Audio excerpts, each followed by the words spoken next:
Hey everybody, welcome into the Shelby County High School Football Show and postseason edition. Hard to believe we've made it to that point in the season, but this Friday kicks off the first week of the postseason. It's been an exciting ride so far. It's only going to get more exciting as we move forward. Obviously, each night now, the season is on the line, and coming into this year, we didn't know what to expect, that we would make it halfway through the regular season, and here we sit going into the playoffs, and a lot of these players coming into the year, especially the seniors, didn't know when it was going to be their last game of their career. And so now, already playing with that extra motivation, you come into this week, you know that your season is on the line now.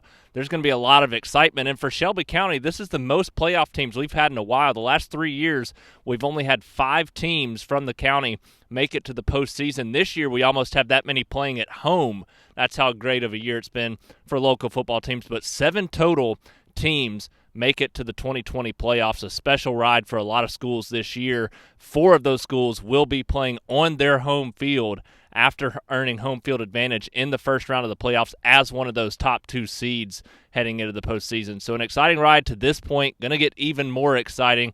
Obviously, some big matchups this Friday night. The easiest we'll talk about here shortly is going to be Thompson taking on Grissom at home. The Warriors probably should handle business pretty easily in that matchup, but this is the playoffs. Anything can happen. Grissom is playing better as of late, so we'll talk about that game. But the 6A games across the board are what's going to be so exciting this week. You've got Pelham, Helena, and Briarwood all in big matchups as we sit here at Briarwood Christian School, beautiful campus here at Briarwood, as they get set to play Hartselle this Friday night, and what should be a very good defensive battle between those 2 teams. We're going to talk extensively about that one, as well as those other 6A games. Pelham and Helena both playing at home as well in very big matchups. Pelham's got Lee Montgomery, and you've got Helena taking on Carver Montgomery. So we're going to break those games down. Oak Mountain traveling up to Austin for the first round of the playoffs, and then you've got Montevallo and Shelby County both in the postseason as well. With some big matchups ahead. Shelby County taking on a top 10 team in Pike Road, and the Montevallo Bulldogs, they'll be traveling to take on St. James this Friday night. So, I mean, it's here. The first week of the playoffs, it's not going to kick off in a slow way whatsoever, and the weather not kicking off in a slow way either. It feels like playoff football out here on Monday morning as we shoot this video. About 35 degrees out here this morning. So the 1st of November, it's a new season now. This is playoff football. Each week, your season is on the line, and it's going to start this Friday night. Let's break down all of the games. We're going to start with Thompson taking on Grissom. We'll go down classification by classification, and then at the end, we'll obviously break down our SCR Stars of the week from the final week of the regular season and talk about the recaps from some of those teams that did not make the playoffs. Right now, we're going to focus on those playoff teams and what they have ahead on Friday night.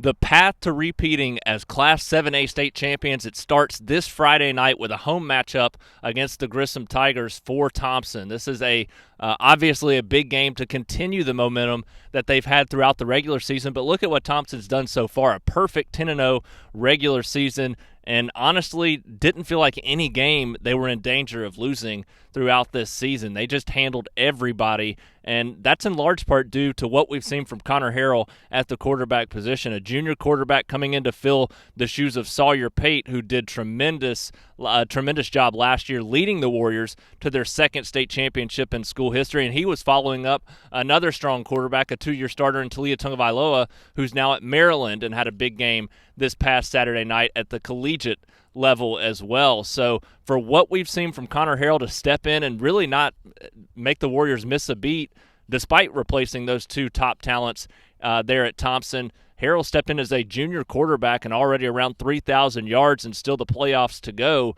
He helped the Warriors repeat as region champions with a big win against Hoover a couple of weeks ago, despite a couple of interceptions in that game after throwing just 1 the entire regular season leading into that matchup. So Connor Harrell's been a stud at quarterback there for Thompson this year, but you look across the board, the offense is loaded. They've got Sam Reynolds, Ryan Pepins, J.B. Mitchell, Trey Roberson, if he's healthy going into the postseason, will be a big playmaker as well. Then in the backfield, you've got Jarrett Crockett at running back, and a couple of those receivers I just mentioned can also slide to running back. But the key is what we've seen from Thompson defensively. Their offense is going to put up points, so the key is to not allow other teams to keep up with you. And this week they're taking on a good team in Grissom defensively. It's won 3 games in a row, giving up 21 or less in each of those games and 6 or less in the last 2 weeks with a shutout in that span. So you know Grissom's defense starting to click here late in the season. They're going to look to try to shut down that Thompson offense, but it hasn't happened this year. They've taken on some of the best defenses in the state. You look at what they did against Hewitt-Trussville, against Oxford, the 6A number 1 to start the season, against Mountain Brook, the 6A number 2 later in the season, which is arguably the best defense in the state, and they scored the most points on them this season, and obviously what Thompson was able to do against Hoover as well. They just continually put up points, so the key is going to come defensively this week, making sure that you limit what Grissom's able to do on the offensive side of the football. And when you look at what Thompson's done this year so far on the defensive side, led by guys like Tony Mitchell, Jeremiah Alexander, and so many others on that defensive side. Tristan Woody is a guy that's really stepped up too, Jax Van Zant. They're just so loaded on that side of the football. It's tough to see Grissom having enough firepower in this game to be able to score enough points to somehow shock Thompson in the first round of the playoffs. You're going to have to score, if you're Grissom, close to 40 points in this game. Looking at what Thompson's consistently done, there's a very good chance they're going to get 35 or more in this game, averaging 43.2 points per game so far this season. So for Grissom to come in, a team that's averaging just 24.2 points per game, to be able to make up around 16 more points against this defense, which could be the best in the state, giving up 15 points per game or less so far this season, I don't see that happening. This should be an easier game for Thompson to ease into their playoff run. Now, the big thing is they could get in their own heads. That's where you got to be careful if you're the Thompson Warriors. You're looking to repeat as state champions, so you can't get too far ahead of yourself at this point. You need to just ease into the playoffs and make sure you continue to gain that confidence throughout the rest of the way. Last year, they lost their regular season finale to Hewitt-Trussville, and I think that kind of sparked their playoff run. This year, I think they just feel like they're the most dominant team in the state. They're not taking any chances. I think each week they know what's on the line, and they're very motivated by that chance to repeat as 7A state champions. Regardless of what happens on Friday night, the first round of the playoffs, for the Oak Mountain Eagles, it's been a special football season. They started 4-0 for the first time in school history, have made it to the playoffs for the first time since 2016. They're going to look to pick up a big win this Friday night and win their first playoff game in a while, as well as they take on Austin, a tough 2-hour trip north up to North Alabama, but this is a chance for the Eagles. They have a chance, in my opinion, to be one of the teams that pulls off one of the more shocking upsets that we could see on Friday night. Austin is a top 10 team. They should be the favorite in this game, and they'll likely win this football game. But you can't tell that to the Oak Mountain Eagles. This is a team that's lost 3 games in a row after that 6-1 start to the season. They're feeling a little bit chipped. They're a little bit angry, determined to kind of prove that they're better than what you've seen the last 3 weeks. And the key is they've taken on one of the most difficult schedules in the state. Look at the teams that they've played so far this season. Obviously, in Class 7A Region 3, they've taken on the top three teams in the state, Thompson, Hoover, and Hewitt-Trussville, and they lost all 3 of those games going away. They didn't play those games too close, but everybody else they seem to handle their business with. And if you look at what Austin would have done in this region, they likely would have been battling with Oak Mountain for the 4 seed going into the playoffs. So without Austin in the region, Oak Mountain gets that 4 seed and is headed to the playoffs, and they get a chance to take on now in Austin that's a 1 seed. That shows how difficult this region in Class 7A Region 3 is. Austin a 1 seed out of their region. So Oak Mountain headed up there this Friday night, and this is a game that's a little bit more interesting when you look at it now. Obviously, the Eagles have lost 3 in a row going into this matchup, but Austin lost last week as well and really didn't look great. Lose 31-22 to Mountain Brook, and I know Mountain Brook's the 6A number 2 team in the state. Spent a little bit of time at number 1 this season. But just seeing that kind of performance shows me that they could be susceptible in a game like this against Oak Mountain, because this is an Oak Mountain team that loves to run the football.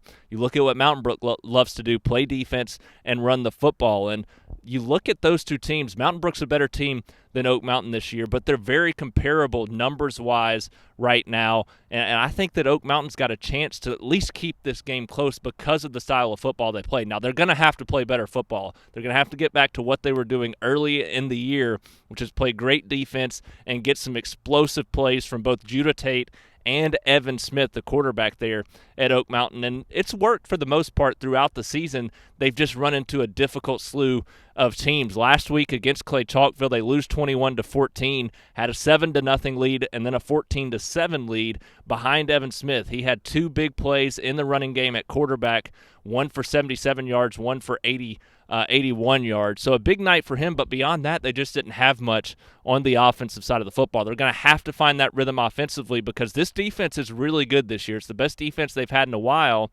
unless they've been playing the likes of Thompson, Hewitt-Trussville, and Hoover.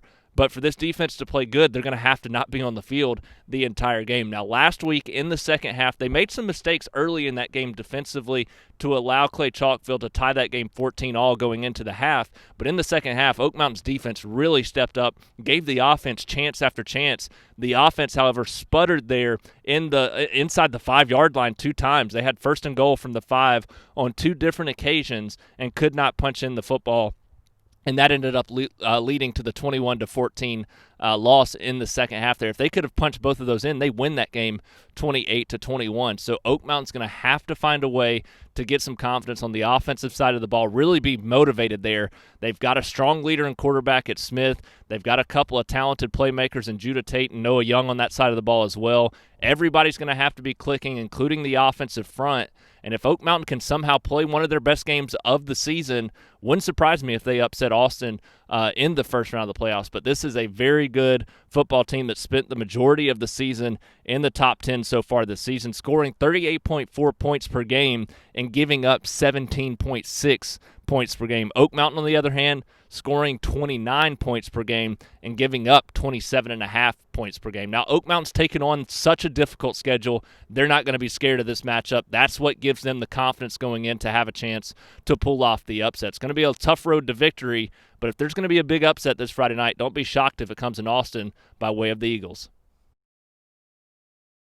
This game for the Pelham Panthers just got a whole lot more interesting after what we saw last week. They're taking on Lee Montgomery, a very talented 6A football team, in the first round of the playoffs. Now, the interesting thing is Pelham is a 1 seed. They'll be playing at home, and Lee is a 4 seed coming into this matchup. But when you look at it on paper, these two teams pretty evenly matched from what they can do well. Obviously, Pelham's offense has been playing extremely good football so far this season, but Lee's defense has been playing lights out. And from what we saw last week, Pelham loses 20-18 to Homewood on a last-second field goal. Now, Pelham had a chance to win that game. A late pass interference there is what gave Homewood a chance to kick that long 40-yard game-winning field goal. Homewood ends up taking advantage and winning 20-18. Pelham had the 18-17 lead there in the final minute, but ends up losing that game. But they should have won that game. That's a game they were the better team in that matchup, and they just didn't have an on night. And that was a Homewood defense that had been playing decent football this year, but not as good as they have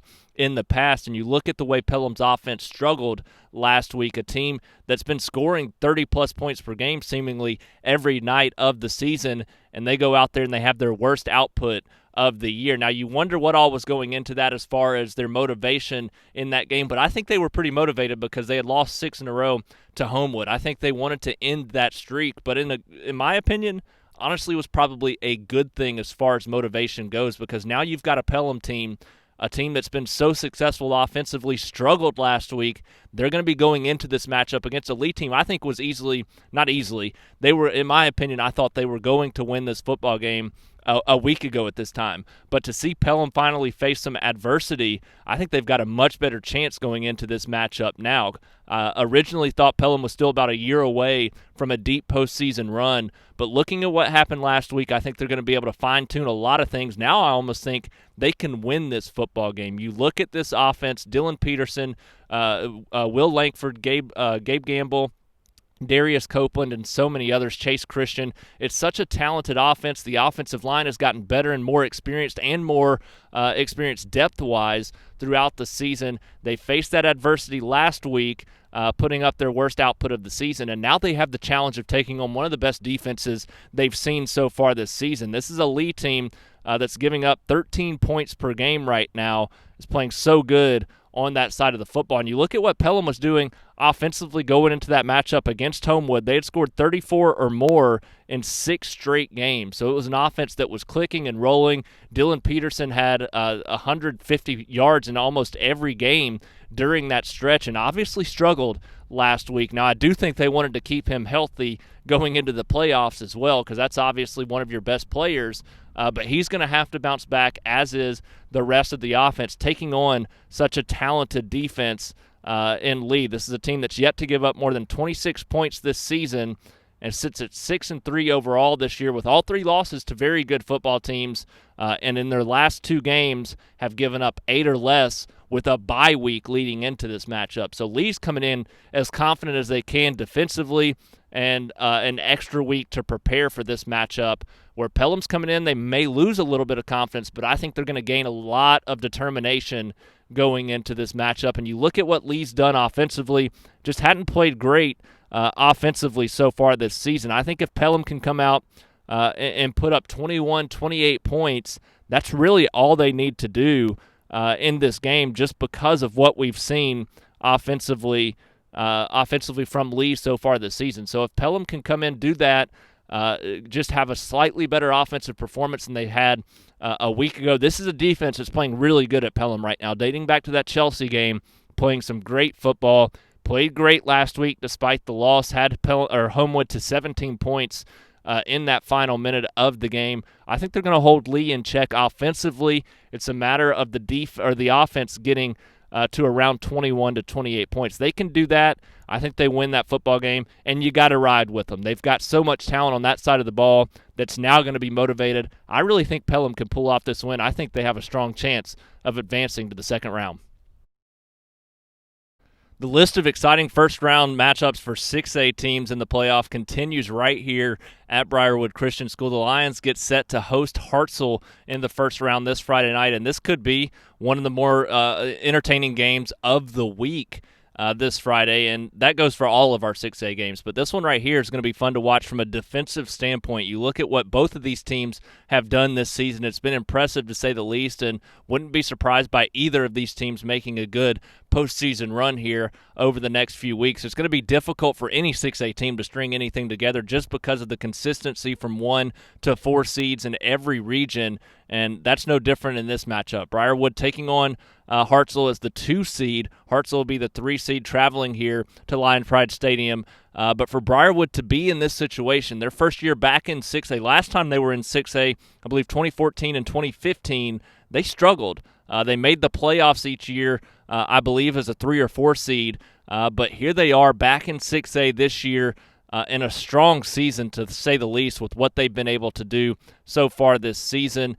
Entered the playoffs as a 2 seed with a big win against Homewood a few weeks ago. And here they sit, a chance to pick up a home playoff win in their first year back in the 6A classification. Now, it's going to be difficult because this is a very talented Hartselle team. It's a Hartselle team that's played great throughout this season. Briarwood sitting at 7-2 coming into this matchup. Hartselle sitting at 7-3, but all 3 of those losses to very good football teams so far this season. And this is a team that's won 6 of 7 games in recent play, and they're scoring 33.2 points per game, but get this, giving up just 14 points per game. Now, Briarwood, they've also won 6 of 7 games, a very good football team. They've scored 25 points per game this season, and get this, they're giving up 11.1 points per game so far on the year. So something's got to give in this matchup. Both defenses, though, I expect will not be hit. I expect both of these defenses to play well, especially in the first round of the playoffs. That tends to be the case. I think you're going to see that. You look at these two teams. They've met the last 2 years. 2 years ago, Hartselle picked up a 14-7 overtime victory against Briarwood. Last year, Briarwood wins 21-10. To get some revenge. But this year, a little bit different of a team. They're very talented on both sides, as you can see with what they're doing offensively with the 33 points per game so far. But you look at what Briarwood's been able to do defensively so far this season. They've yet to give up more than 21 in any game. They have one shutout on the record, and they've given up 7 or less 4 different times against a very good schedule, too. You look at some of the teams they competed against. Obviously, number 2, Mountain Brook. They've played 7A teams like Spain Park, played Hueytown this year, earlier this year as well. And then look at what they did against Homewood to cement the number 2 seed, arguably their best performance of the season on both sides of the ball in such a big moment for them in that game. So expect Briarwood to come out, continue to play strong defensively. I don't see Hartselle scoring a ton of points in this game because of what Briarwood can do defensively. You look across the board, they've played some pretty good offensive teams at times this year, and nobody's been able to figure them out other than 7A teams. Nobody's been able to score more than 20 points against Briarwood this season. So I would expect the defense to be fine this week. That said, Hartselle's defense is really good as well.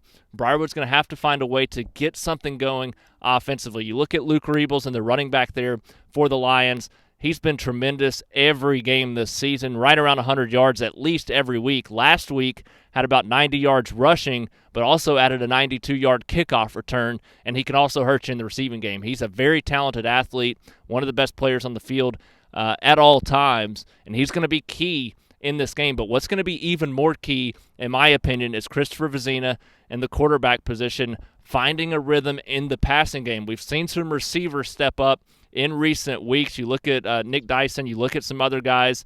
They've had at least 2 guys go over 100 yards this year, and that's what's key. If they can have 2 guys step up in one game, find a rhythm in the passing game against a solid defense to keep that defense a little bit off balance, not know what's coming, that's going to be the biggest key in this game. If they can figure that out, I think Briarwood's got a great chance to win this game by a couple of scores. If not, it's going to be a more last-minute kind of game that I think 2 defensive teams you could see locked in a 14-14 game in the final minute with whoever has having the ball last a chance to score and win this opening round matchup. So very key to see what Briarwood's going to bring out offensively this Friday night, but we know their defense gives them a chance each week, and that's going to lead to a fantastic first-round football game.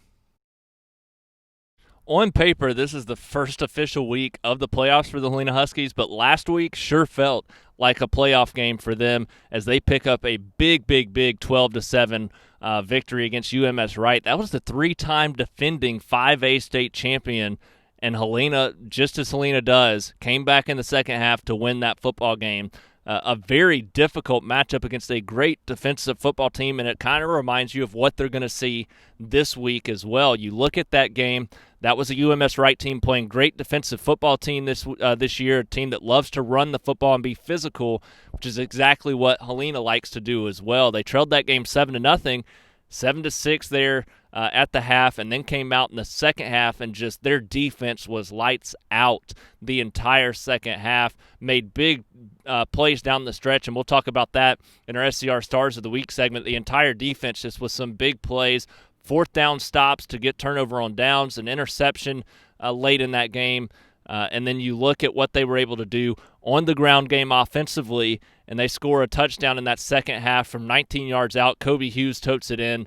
They don't get the 2-point conversion, but the defense, it didn't matter because the defense played so well the rest of the way. They win that game 12-7 with a ton on the line. If they lose that game, Helena is traveling to Opelika, a top 10 team, and a big matchup that would have occurred in the first round. But now instead, they're the 2 seed in their region. They get home field advantage in the first round of the playoffs, in a big matchup nonetheless. They get to take on Carver Montgomery. But you look at this matchup, and it's a lot, like I said, what we saw last week against UMS Wright. It really just kind of gives in to what Helena likes to do as a football team.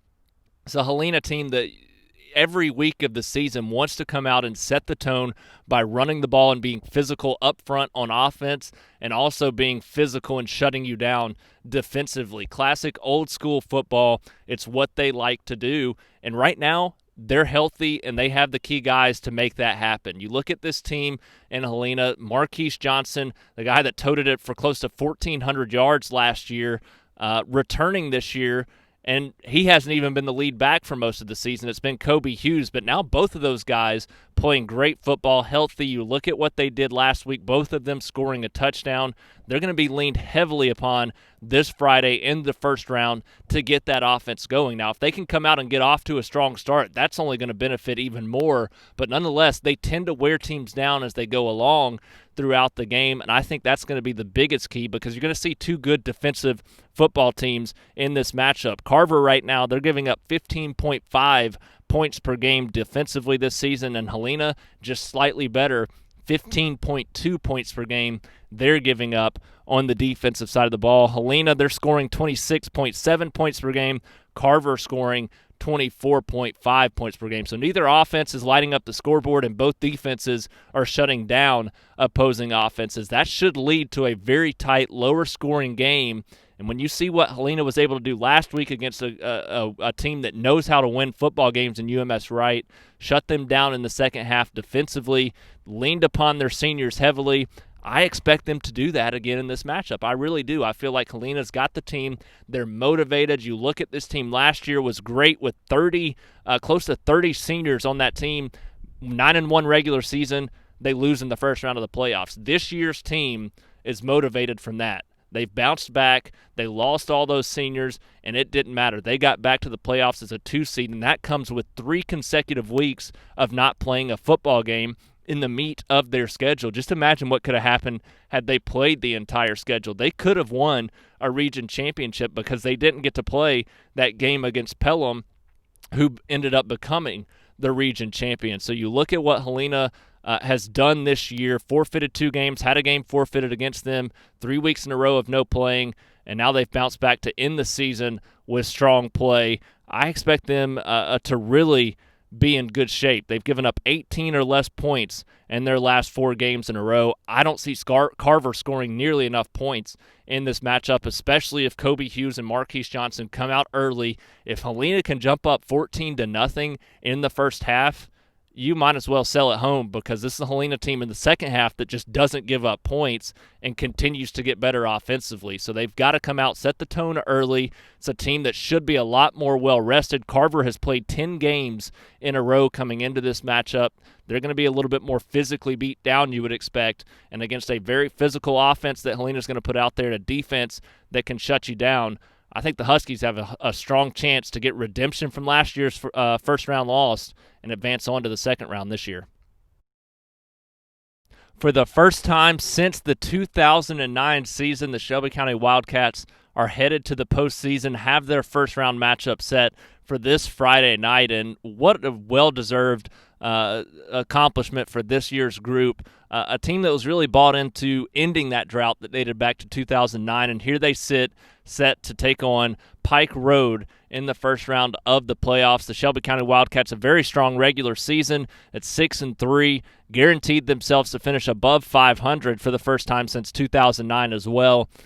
So just a tremendous run, and there were some times where they faced adversity this year because they just weren't on the same page on both sides of the ball. Now, the defense has played pretty consistent throughout the year. It's been much better than it was last year, and that's the difference. That's why they're headed to the playoffs, and they did that despite the offense not playing as well as they expected it to throughout this season. But the offense has really started to kind of find a rhythm here in recent weeks. A big win against Talladega last week, a win against Jemison the week before to clinch a spot in the playoffs. And you look at Evan Joyner, a guy that continues to be a key on that offensive side of the football, filling in for Raheem Montgomery, who's gotten injured. Now, if they had both of those guys, this offense would be in really good shape right now. But Joyner, coming off a 200-plus yard rushing performance, 3 touchdowns last week against Talladega, goes into this matchup against Pike Road looking to continue a successful season, while the defense looks to continue playing some great football as well, which has been the key to their season so far. It's why they are sitting in this position. You look at Shelby County right now, they're giving up scoring 24.2 points per game, but get this, they're giving up almost 15 less points per game than they did last year. They've given up 20.4 points per game so far this season, and that's been huge for this football team. Now you look at Pike Road, they're a top 10 team. They're undefeated, 10-0. a strong contender for the Class 5A state championship, but they haven't played the most difficult schedule. This honestly could be one of the more difficult teams that they've played this season.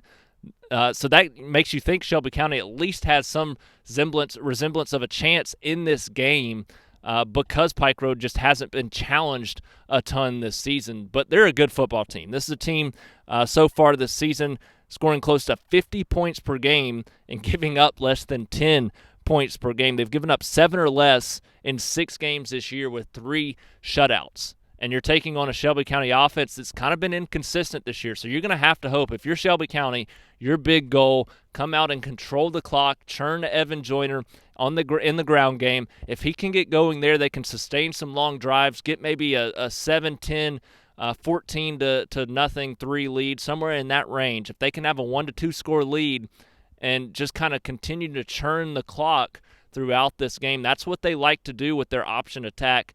Go on those long drives. If they can have those long drives and then more importantly finish those long drives, which has been a struggle at times throughout the season, they can come through and do that. They're going to have a chance at least to pull off the upset. But at the end of the day, Pike Road, one of the best teams in the state this season.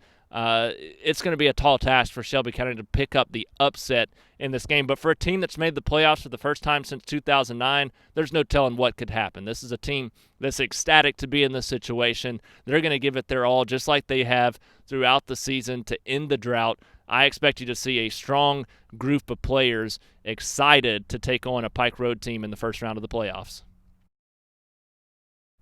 It's also going to be a difficult first-round matchup for the Montevallo Bulldogs, but just like Shelby County, this is a Montevallo team that just to be in the playoffs, and not only be in the playoffs, but in the playoffs as a 3 seed, is remarkable. Their first year under head coach Blake Boren, this is a team that had so many new faces all across the board. You look at what they lost last year: quarterback Malik Inabanet, receiver J.J. Evans, receiver Jamarius Carter, running back Deion Gilliland.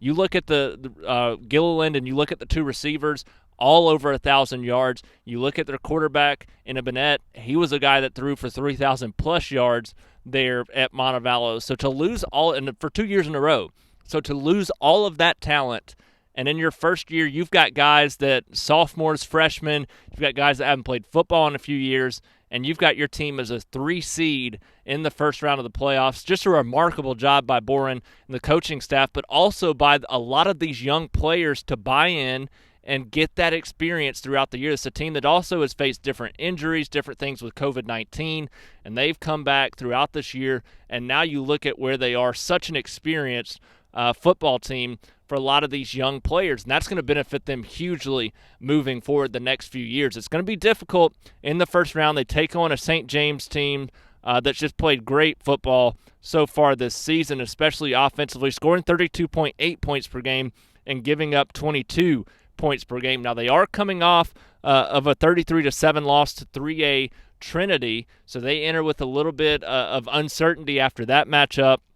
But you look at Montevallo, this is a team scoring 25.3 points per game, giving up 33.5 points per game. They've struggled at times defensively, but they've also been inconsistent because at times they've played good defensively, especially early in the season. But it's a team that just hasn't been able to get the consistency right because they haven't played on a consistent basis. You look at what they did 4 games this year where they either forfeited or the game was forfeited against them. So. But now they've had 3 head-to-head games in a row. They've won all 3 to earn this spot in the postseason, coming off a week last week where they didn't have to play because Maplesville canceled after Hurricane Zeta caused some damage throughout Shelby County and throughout Maplesville.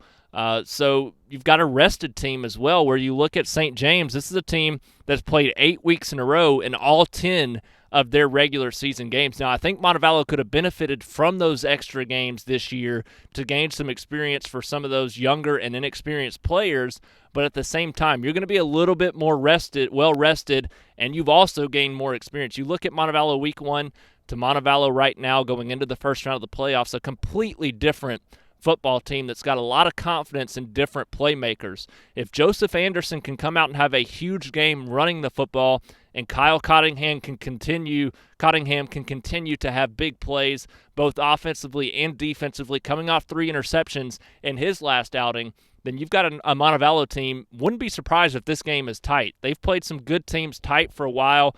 They've taken on top 10 teams in American Christian, the number 1 team in Class 4A, and Bibb County, also a top 10 team in Class 4A. And Montevallo's competed with them at different times in those games until they just kind of ran out of steam late. I think they've got a chance in this one to at least compete for a while with St. James. I don't think they're going to win at the end of the day, but that said, to be in this situation, remarkable, and there's no telling what can happen because this is a team that is light years better than it was at the start of the season, and this is a St. James team that I think can be a little bit inconsistent at times, especially on the defensive side of the ball, giving up 20-plus points per game. Don't be surprised if this game's a tight one in the second half, and Montevallo has a chance at least to keep this one close and pull off the upset there late. Going to be a fun one to watch regardless. Montevallo, a team you're going to want to watch for the next couple of years.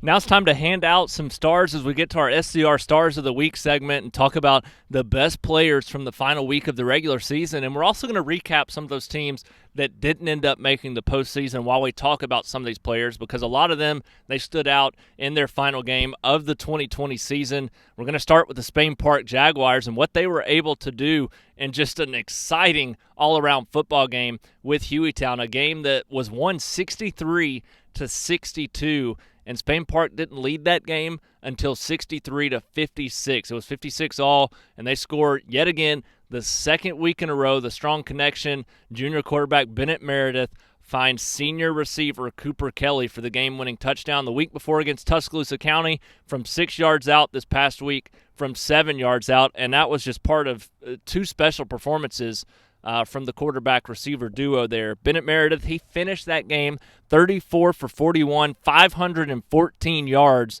with 4 touchdown passes. And to have 41 passes with no interceptions, to top 500 yards passing in a high school football game, just remarkable from him as a junior quarterback there for the Jags. He's going to be one of the best quarterbacks to watch out for next year. Obviously, as a whole, Spain Park needs to get better defensively. Going to have some other guys step up. But to have him back, you have to feel good about what you're going to have on the offensive side of the ball. Now, they're going to lose Cooper Kelly, but what a tremendous ride he had during his senior season. I believe topped 1,000 yards this year, and a special final game in order to do so. 9 catches, 232 yards with 3 touchdowns. Just unbelievable what he was able to do. He was one that I had my eyes set on coming into the season as one of the top receivers in the state, and he didn't disappoint. Had a very big season, closed it out the final 2 weeks, leading the Jags to 2 wins in a row because of that dominance at the wide receiver position. And he was joined by Jalen Ward, another good receiver there for the Jags. Had a very good football season this year. Will be their leader next year at the position. He's a junior along with Meredith. Both those guys coming back next year. In the final game, Ward had 11 catches for 165 yards and 1 touchdown to help the Jags pick up that 63-62 victory. And Michael Ogletree defensively for the Jags, several big plays, a goal line stop that stopped the 2-point conversion there at the end of the game to lead the Jags to the win. Also had a big turnover just a couple of drives earlier that helped the Jags get the ball back. A game that the teams were scoring every time they touched the ball there, especially in the second half, and he flipped the script and gave Spain Park the upper hand to finally take the lead instead of having to come from behind. So a big game from Michael Ogletree there at Spain Park defensively. For the Chelsea Hornets and Calera Eagles, they closed the season out this past Friday night in a county battle as well. You look at Chelsea, they win that game 31-14, a team that's battled a lot this year injury-wise with COVID-19. Didn't know that they would make it through the season. They end up closing the season out with a 31-14 win. Calera took a 7-0 lead early in that game on a nice touchdown pass from about 30 yards out, but then here comes Chelsea. Chelsea came back and outscored Calera 31-7 the rest of the way for a tremendous effort there from the Hornets. And you look at the leading receiver in that game, Gabe Ruffin, on his final home game there for Chelsea, 109 receiving yards and 2 touchdowns on 6 receptions. So a strong night for him and the Chelsea defense. The defense, they had 1 interception, and also to start the second half, they were in a very tight game there to start the second half, and they come out and they scoop and score. A bad snap to Tyler Nelson, the Calera quarterback. They leads to a scoop and score for the Chelsea defense. Really set the tone the rest of the way in that game as Chelsea was able to pull away, pick up the 31-14 win. Now that's a Calera team and a Chelsea team, both with a ton of young talent on both sides of the football. These two teams, in my opinion, next year and the year after, going to be a lot of fun to watch. Both were starting sophomore quarterbacks in that game, and both had throughout most of the season. You look at Tyler Nelson at Calera, you look at a lot of the playmakers he's going to have back. They were starting mainly sophomores this year, only 1 or 2 seniors in the starting rotation this year in general. So what they were able to do this year in some tight games, played some of their best games in the 6A classification since they've been here. This is a Calera team that's going to be one to watch moving forward the next couple of years, and same for Chelsea. A ton of talent back there for the Hornets. Didn't know what they were going to have coming into the game or into the season this year, aside from the secondary, running back, and wide receiver. Aside from that, they knew nothing about what was set to be on the field because there was no spring practice and because they got a late start this summer, trying to replace a ton of talent there coming into this year. So a strong year for them. They had a chance to make the playoffs, end with a 31-14 win, and a lot of guys with some experience that'll be coming back next year. Now on to some other teams that had some big performances this past Friday night. Kobe Hughes and Marquise Johnson, the Helena Huskies, in a huge 12-7 win against UMS Wright. Both of those guys with big plays. Marquise Johnson scores the first half touchdown. Kobe Hughes scores the second half touchdown, and both just churned away throughout the game. They'll be big this Friday night in the first round of the playoffs. The Helena defense forced a couple of turnover on downs late in that game and an interception, all of that in the fourth quarter to help preserve the 12-7 win. That's what you want to see. Kobe Hughes and Marquise Johnson offensively this Friday night, and the defense to play like that physically as well in that big first-round playoff matchup. For the Briarwood Lions, Christopher Vizina, another big game this past Friday night for one big reason, in my opinion. Obviously, the yards weren't crazy statistical, 175 yards, but had 2 more touchdowns, ran for 43 yards, and most importantly, had no interceptions. This Friday, you can't turn the ball over against Hartselle. I think to have a couple of games of confidence now with no turnovers and just consistent effort, I think that's big for Vizina going into this first round as still a sophomore quarterback, which I don't think a lot of people realized. Also on the offensive side for Briarwood, Luke Rebels had 91 yards and 2 touchdowns on 9 carries running the football, but also added a 92-yard kickoff return. He's a guy that will be all over the field, one to watch as well against Hartselle. And then defensively, Tyler Wall, just an unbelievable year so far, one of the best defensive players in the state, had a pick 6 last week and a big win against Corner as well. So just overall, Briarwood, a solid team going into this first round of the playoffs, looking at what they can do offensively as well as on the defensive side of the football. For the Shelby County Wildcats, Evan Joyner had 297 rushing yards and 3 touchdowns for the Wildcats in their win over Talladega last week, continue to gain that confidence with 2 wins in a row going into the postseason. So a strong night for the Shelby County Wildcats and Joyner. They'll need that and more going into that first-round matchup with Pike Road, a 10-0 football team. For the Vincent Yellow Jackets, 2 guys stepped up big, helped the Jackets close out the season with a victory last Friday night. Tay McGregor and Jamari Lawson. Tay McGregor, final game for the Yellow Jackets as a senior, had 105 yards and 2 touchdowns on 5 carries in that game. Jamari Lawson, he'll be back next year. A very talented young playmaker for the Vincent Yellow Jackets, has been great this year.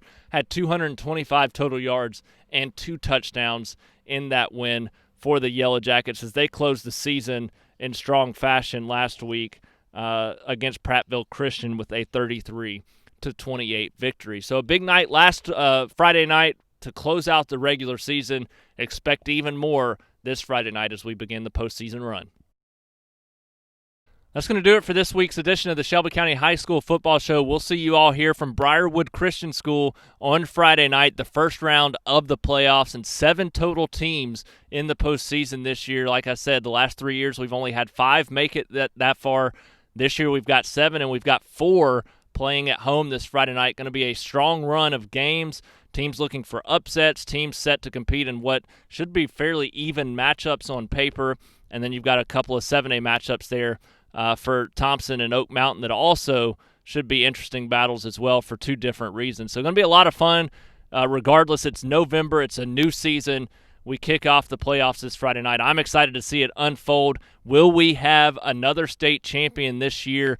Thompson looks to repeat. Others look to pick up a state title as well. Going to be an interesting ride. I'm excited to see it all unfold. And we will see you here Friday night to kick it off.